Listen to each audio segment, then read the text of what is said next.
All right, guys, today we're gonna learn how to front lever. Now, front lever is a skill that was a little tricky for me to iron out, so hopefully this video will be helpful for you guys if you're ironing out your front lever. So front lever, before you even start, you wanna be able to do body weight rows, maybe inverted body weight rows for multiple reps. If you're not there yet, or you don't have the strength, front lever is probably gonna be too advanced of a skill. So just letting you know, at least 10 inverted body weight rows to be able to feel comfortable maybe moving to a front lever. All right, so front lever has progressions, regressions, so that you can get started, kind of depending on where you're at. But I'm gonna show you guys my secret tool that has really helped unlock this ability for me. And it's not what you might think it is, it's not a static hold. Okay, so I'll show you guys that in a sec, but just to show you the front lever, we're gonna be coming up to the bar, retracting the scapula, okay, and then depressing the scapula.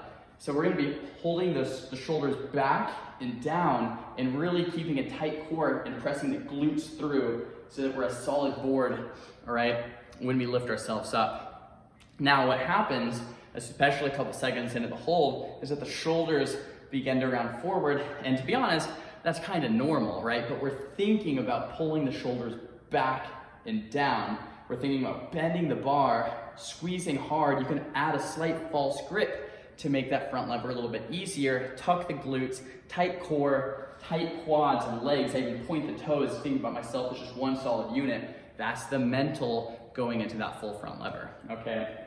But in terms of weekly training, guys, I like to train this once per week on Saturday. This is gonna be in addition to all of the other training throughout the week if this is a skill you're looking at. So this is kind of like that Saturday modular day. This would be one skill that you might train, all right? So I'm only gonna do about 4 or 5 sets total of front lever. And with this front lever training, guys, if we're doing holds, we're looking between 8 and 15-second holds for 4 or 5 sets, all out intensity, and we won't hit it until the next week. So this is high intensity, low frequency training, okay? And semi-low volume as well. So the first thing, and you guys have probably seen this before, is if you're just getting started, you can start with a tuck lever hold. A tuck hold, you can hold really tight in the bar, then hold here, all right? Now, if you can hold that for only 2 or 3 seconds, it's probably too hard. I would go back to rows, okay? Build up strength, the pull-ups and the rows. Now, if you can hold that for like 8 or 10 seconds, that's a great place to start, okay? Great place to start. Hold here, boom, tight core, hold. Now, what I'm showing you is almost an advanced tuck. You can even get the knees closer into the chest if you want to make it a bit easier. If you want to go even harder, you just start extending the legs or even go into a straddle. Okay, so here would be kind of tuck, advanced tuck, and extending the legs. Now, the more the legs are out, the harder it's going to be. So you can go straddle, okay, and then you can bring the straddle in closer, or you can go full. The full, of course, very difficult to hold. My best hold is like 8 seconds or closing in on 10, but that's very difficult. So what I found a very effective training tool is to get a resistance band, okay, and put it on the parallel. You can do the same thing on the high bar, all right? Actually, you don't pull it normally. What we're gonna do with the resistance bands is put it over the hands, okay?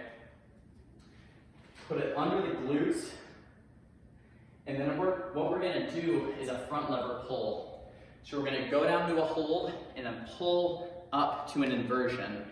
Go down to a hold, pull up to an inversion. And this can be done with a straddle, it can be done full, or it can be done technically with a tuck. I prefer the straddle variation because that's kind of where I'm at. So I'm gonna hold the bar tight.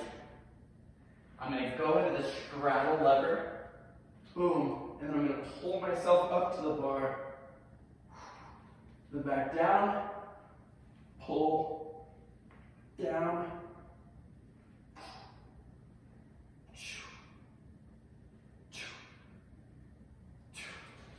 boom. All right, guys. Those are no joke. That is definitely no joke. So that's gonna light up exactly what you need to build and learn that full front lever, okay? That front lever, if you train this once a week, when I'm doing those reps, guys, I'm looking between 5 and 8 reps. We're gonna be doing about 4 sets. This is once a week on Saturday, okay?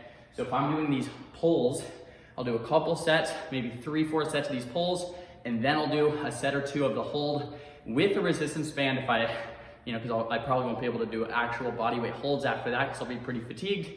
And then that's it, that's the training. The muscles in the back, in the arms, even a little bit of the shoulder, the forearm, gonna be completely fatigued. You get back to the training next week and you should come back a little stronger if you get your recovery in line. That's literally what I've been doing over these last 3 or 4 months to build up the full front lever, and it has definitely really helped me out. So I hope this video could help you too. The resistance band, guys, is something I wasn't using at first, and I was just doing the static holds of tuck and split, and it's hard to progress that way. The dynamic movement with the front lever pulls just to the halfway, to the inversion back to halfway with the resistance band made all the difference. So definitely try that out. Full front lever, holds, let's get it.